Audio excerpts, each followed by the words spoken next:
of light today. Pretty scrappy, contested game of footy. What were your initial thoughts after the siren today? I think probably at the end of the day, the 26-point margin didn't really belie the game. I think they pretty much dominated us, especially that second quarter.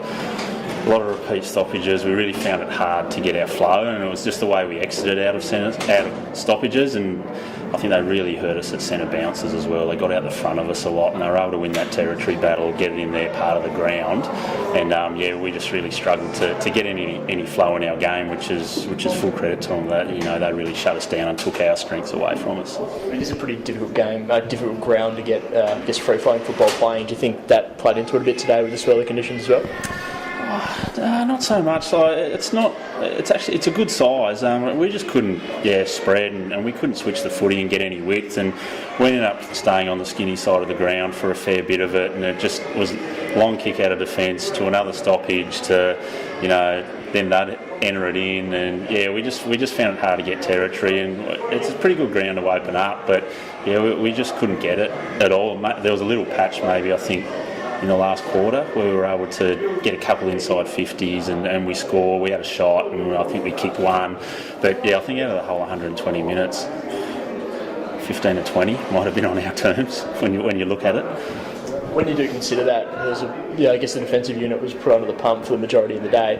They did put a lot of pressure on Lauderdale and restrict the scoring, so I guess there are some positives to take out of that as well. Yeah, I thought Blake McCulloch was fantastic. It was definitely his best game this year. I think he was clear standout between him and Ryan Matthews as our best players on the ground. I thought Blake and Will Poland's second half, his ability to generate some intercept marks and try to run and carry, and Lockie Griggs pushing back. We tried Lockie Griggs in a different role in the second half. He played a bit more midfield, which was really good for him, and we were able to generate those intercept marks, but we weren't able to get the ball out of defensive 50 the way we wanted today at all.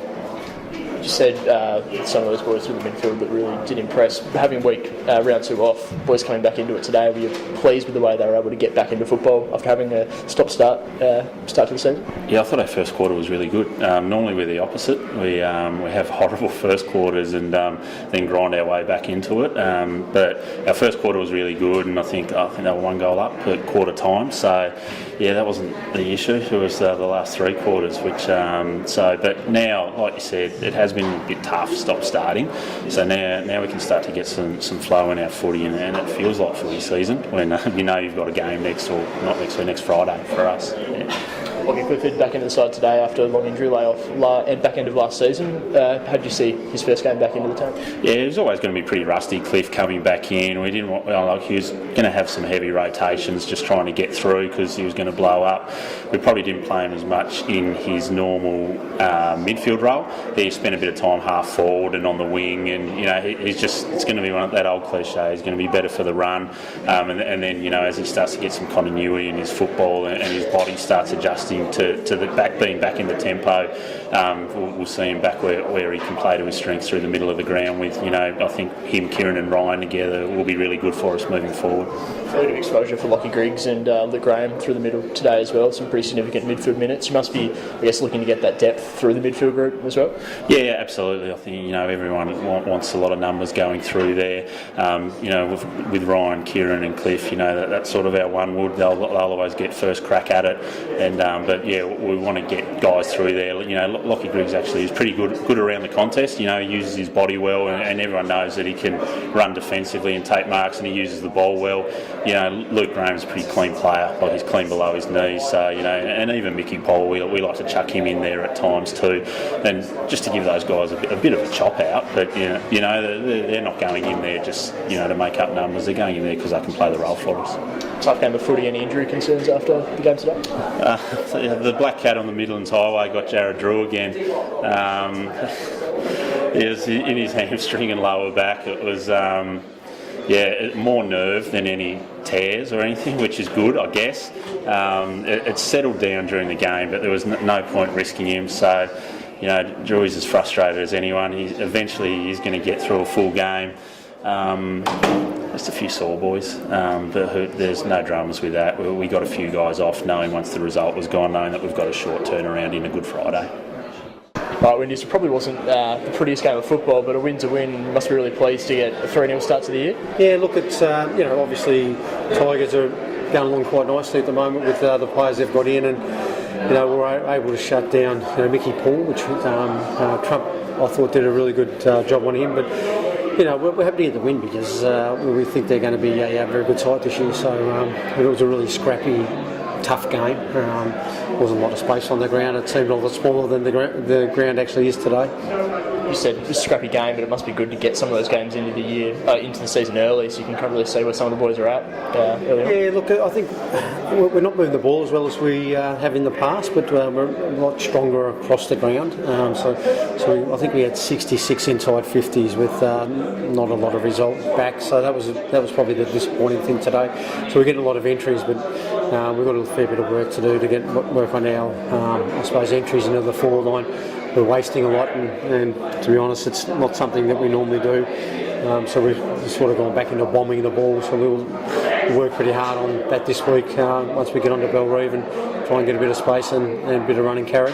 So that'd be a good experience for the boys to get that bigger ground next week where they can probably expose that a little bit further. Yeah, look, it will be. We've played on North Hobart and Skybus Oval for the last couple of weeks, which there's not a lot of room, and we play that contested brand of footy really well, but it'd be nice to get onto some open space and be able to run the ball a lot better. You mentioned those inside 50 entries perhaps not being as clean as you would have liked. Is the conversion on the scoreboard a similar thing that you want to look at moving forward? Yeah, look, it was a really fluky win today. It was swirling around a bit, so so both teams were missing goals that they probably would have got normally. It was going straight across the ground, so I think there was a lot of shots on goal that just veered off pretty badly at different times, so we'll address that. Someone who did play quite well, I thought, today, Bryce Walsh, in the middle of the ground. He's just building towards a bit of form as the year goes on. Yeah, look, Bryce has had a pretty good pre-season, so he played on Lovell for the whole game actually, and Lovell had a bit of the ball in the first half, but probably wasn't. He was sort of through the back half a little bit more than, which was okay for us. I think Bryce ended up with about 28 disposals, which is pretty good for someone who's playing on Lovell. So he'll get better and better as the year goes on. I think Bryce, just building it, coming back from last year's injury into some good form, I think. Ben McGuinness back into the side today. How did you see his first game back? Yeah, look, Ben was pretty solid about cross half back, and then we threw him forward. But I think the way we were coming into the forward line, he's very fast and can take a mark on the lead. And we just didn't give our forwards an opportunity to hit up into that space because we were bombing it and didn't move the ball that well. So probably not one of those. We like to throw him forward at different stages because we know that he's fast and can get into space, but probably didn't play it that way. But I thought he's quite good cross half back. You mentioned before, a fair bit of faith shown in Ed Trupp to play on Mickey Paul today. Must be pleased with the way he handled himself against such a high quality player. Yeah, look, I suppose the same thing with Mickey Paul. The ball wasn't going forward into the forward line because of the wind, so it gives the backman a good opportunity to defend it. And normally if there's no breeze, it's harder to defend. And I think he was able to get up over the top of him a fair bit, which was good. Mickey Paul's a big, strong rooster and he's a very good player. So I thought Trupp did a really good job on him. I saw Nat Franklin end of the game looked to be in his tracksuit. Any injury concerns there for Nat? He's rolled his ankle, so knowing that we'll have the ice on it. He'll do it again tonight and make sure that he looks after himself. He was hobbling around after the game, but I think he'll be right. It didn't look that bad. There wasn't a lot of swelling, so I think he'll get up for next week. And apart from that, clear bit of health. That was a really tough game today. So a couple of the boys were saying they were really sore after the game just from knocks, and so we'll probably have a lighter week on the track and freshen them up a bit. A 3-zip start, Clarence next week. Must be really excited where the boys are tracking so far. Yeah, the boys are playing. As I said, we're not playing great footy, but I think right across the ground, we've got strong bodies, and I suppose we're able to win those contests in tight. We just need to sharpen up our pattern of players and our ball movement, and I think if we can do that, we'll sort of start kicking some big scores.